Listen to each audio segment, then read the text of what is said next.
Plus two കഴിഞ്ഞിട്ടുള്ള കുട്ടികളും അതുപോലെ അവരുടെ പേരൻസും കാണാൻ വേണ്ടിയുള്ള ഒരു വീഡിയോ ആണിത്.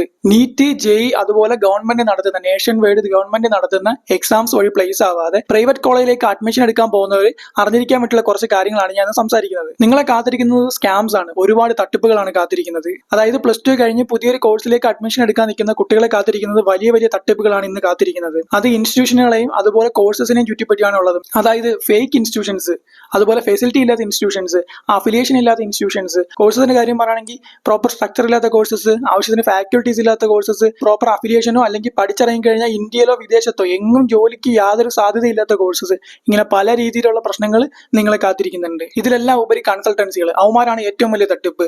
ഓരോ ഓതറൈസേഷനും ഗവൺമെന്റ് പറയുന്ന യാതൊരു ഗൈഡ് ലൈൻസും ഫോളോ ചെയ്യാതെ വെറുതെ കൺസൾട്ടൻസി എന്ന് പറഞ്ഞിരിക്കുന്നവന്മാര്, അവന്മാരാണ് നിങ്ങളെ മെയിൻലി കുഴിയിൽ കൊണ്ട് ചാടിക്കുന്നത്. കൺസൾട്ടൻസി എന്ന് പറയുന്നവന്മാര് അങ്ങ് ദൂരെ ഇരിക്കുന്നവന്മാരെന്നല്ല, നമ്മുടെ ചുറ്റും തന്നെ ഉണ്ട്, നമ്മുടെ വാട്സ്ആപ്പ് സ്റ്റാറ്റസിൽ തന്നെ ഉണ്ട്.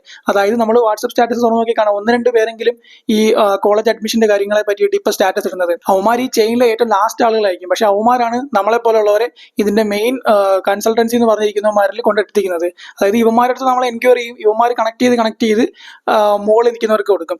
അപ്പോൾ അവന്മാരായിരിക്കും നമ്മളെ കോൺടാക്ട് ചെയ്യും, നമ്മുടെ ഇന്ന് വലിയൊരു തുക കമ്മീഷനായിട്ട് വാങ്ങിച്ചിട്ട് 1 lakh ഒക്കെ വാങ്ങിക്കുന്നവരുണ്ട്. അത്രയും രൂപയൊക്കെ വാങ്ങിച്ചിട്ട് നമ്മളെ ഏതെങ്കിലും മോശം കോളേജിലോ മോശം കോഴ്സിലോ കൊണ്ടുപെടുത്തുന്നവർ. എന്നിട്ട് നമ്മുടെ ഈ ഏറ്റവും താഴെ നിൽക്കുന്നുണ്ടല്ലോ, നമ്മൾ ആദ്യമായിട്ട് സംസാരിച്ചവൻ, അവനാകെ കിട്ടുന്ന 2000-3000 ഒക്കെ ആയിരിക്കും.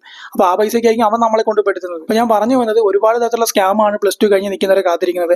അതുകൊണ്ട് ഒരുപാട് ശ്രദ്ധിച്ച് കാര്യങ്ങളൊക്കെ മനസ്സിലാക്കി നന്നായിട്ട് അന്വേഷിച്ച്, ഗവൺമെന്റ് കുറെ സപ്പോർട്ട് സിസ്റ്റംസ് ഒക്കെ ഉണ്ട്, അപ്പൊ അതൊക്കെ യൂസ് ചെയ്തതിനു ശേഷം മാത്രമേ ഒരു കോഴ്സിന് ജോയിൻ ചെയ്യാവൂ. കാര്യം ഒരു കുട്ടി ഒരു മോശം കോഴ്സിന് ചേർന്ന് അവന്റെ ഫ്യൂച്ചർ മാത്രമല്ല പോകുന്നത്, അവന്റെ ഫാമിലിയുടെ ഫ്യൂച്ചറും കൂടിയാണ് പോകുന്നത്, പ്രത്യേകിച്ച് അവനൊരു മിഡിൽ ക്ലാസ്സിലുള്ള ആളാണെങ്കിൽ. അപ്പൊ ഞാൻ ഈ തട്ടിപ്പുകളെ എക്സ്പ്ലെയിൻ ചെയ്തിട്ട് വേറൊരു വീഡിയോ ചെയ്തിട്ടുണ്ട്, അതിന്റെ ലിങ്ക് ഞാൻ ഇവിടെ പിൻ ചെയ്തിട്ടുണ്ട്, അതുപോലെ ചാനലിൽ പോയി കാണാനും പറ്റും. അപ്പോൾ എനിക്ക് പറയാനുള്ളത്, ഇപ്പോൾ പ്ലസ് ടു ഒക്കെ കഴിഞ്ഞു, നീറ്റ് എക്സാം ഒക്കെ കഴിഞ്ഞു, അപ്പോൾ ഇനി അഡ്മിഷന്റെ ഒക്കെ സമയമാണ്. സ്കാംസ് ഒക്കെ ഒരുപാടുണ്ട്. അതുകൊണ്ട് ഒരു സ്കാമിലും പോയി പെടാതെ നല്ലൊരു കോഴ്സും നല്ലൊരു കോളേജും സെലക്ട് ചെയ്യാൻ നോക്കുക. കാര്യം ഇൻസ്റ്റിറ്റ്യൂഷനും മോശമാവരുത്, നിങ്ങൾ എടുക്കുന്ന കോഴ്സും മോശമാവരുത്. പ്രത്യേകിച്ച് കോളേജൊക്കെ ആണെങ്കിൽ ഡയറക്റ്റ് അഡ്മിഷൻ എടുക്കാൻ നോക്കുക.